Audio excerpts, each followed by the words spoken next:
other people are saying, there's nothing that you can do for stretch marks. Yeah, I feel like if I knew of something that really worked, I would have a line out the street right now. What about cellulite?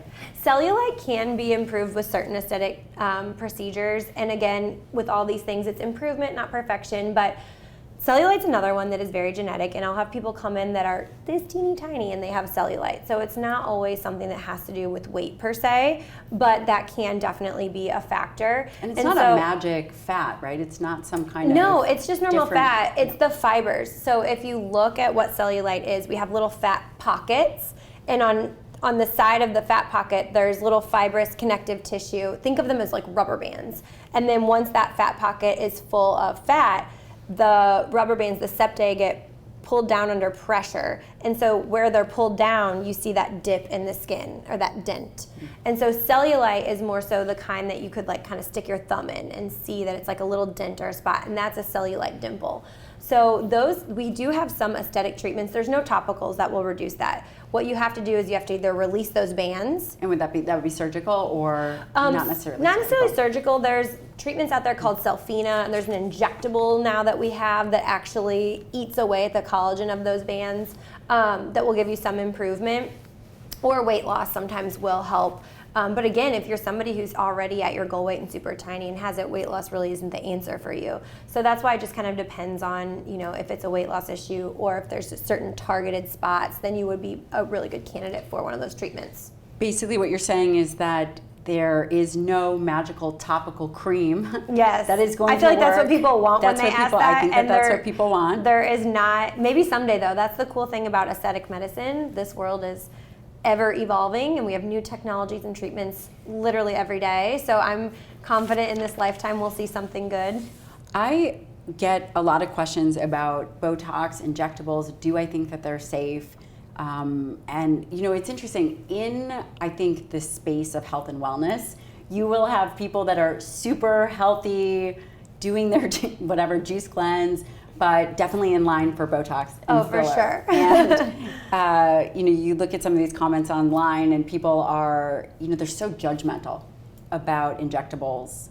I don't know if you experienced that, if you have thought about it at all, because it's so ridiculous in my perspective. It is, and it's not about vanity. It's just like anything. Do you color your hair? Have you painted your nails? Do you put some makeup on? It's just about taking care of yourself. It's like the same people who work out because they want their bodies to be in shape and healthy, want their skin and their face to be healthy. And so injectables are completely safe when they're done properly and when they're done by the right medical professional.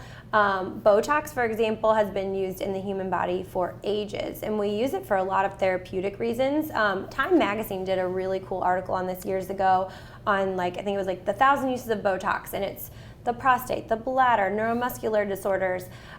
It's used in the human body for all sorts of things, and when we use them on those larger organs for that kind of therapeutic cause, we use hundreds and hundreds of units.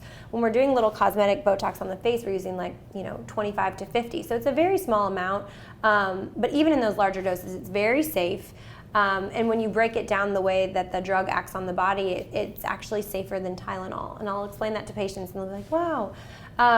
So it's very safe, and again, it's all about the aesthetic outcome, and that's where it matters who is administering it. So if you're going to some random Botox party and the person doesn't understand the anatomy of the face or the muscles it should and shouldn't go in, that's where you get into trouble. Or when you see people who just anything in moderation, anything in excess, you see people who are overdone, it looks ridiculous. But you probably see people every day, all day, who have beautiful aesthetic treatments you wouldn't even know. Right. In terms of Botox, is there someone that it's not for? Now, Botox is not systemic, right? It is a local injection. Yeah. It's a neuromuscular paralyzer. Who is it not for?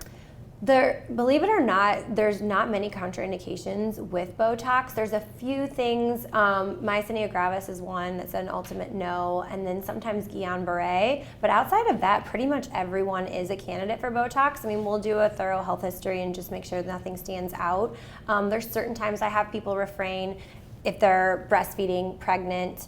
And just to be clear, even though it's it's essentially contraindicated in pregnancy and breastfeeding, it's likely because those studies have not been in those populations, but it's not because it actually goes systemic. True. That is true.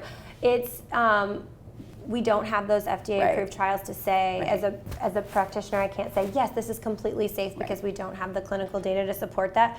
But what we know about it is exactly that. It does not get into your bloodstream. It does not get to the baby.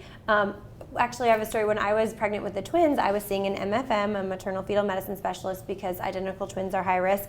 And she actually became my patient during the process, and I was doing her Botox, and I said something like, oh, I cannot wait to get mine. And she's like, you're not doing it? And I was like, well, no, I'm pregnant with the twins. And she's like, oh, you can do Botox. So I was like, it's so interesting, you know, here's a high-risk OB telling you Botox in pregnancy, it's fine. But it's more of a liability as the provider. And also for my patient's mental health, because if something were to happen, I don't even want them to have to think through, could it have been my Botox? So I just have them wait until they're done. Other injectables. It seems like there's a new injectable coming out all the time. Yeah. There are. We're getting more and more. The portfolios are getting bigger and bigger, which is a great thing because we have more options and the products are the technology is getting better.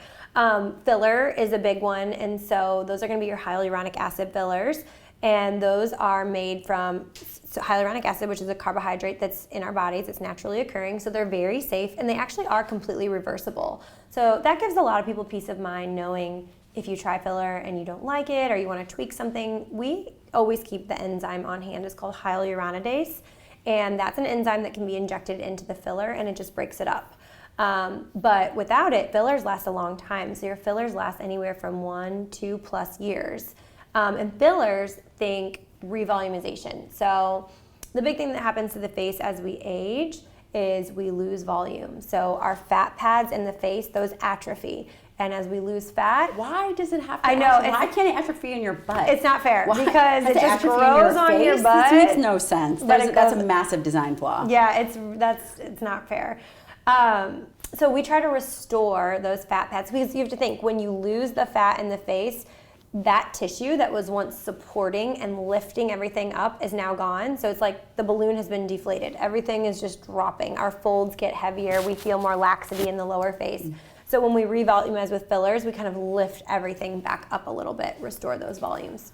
Now, speaking of aging, what is the first sign of aging in a male versus a female? Ooh, that's a good one.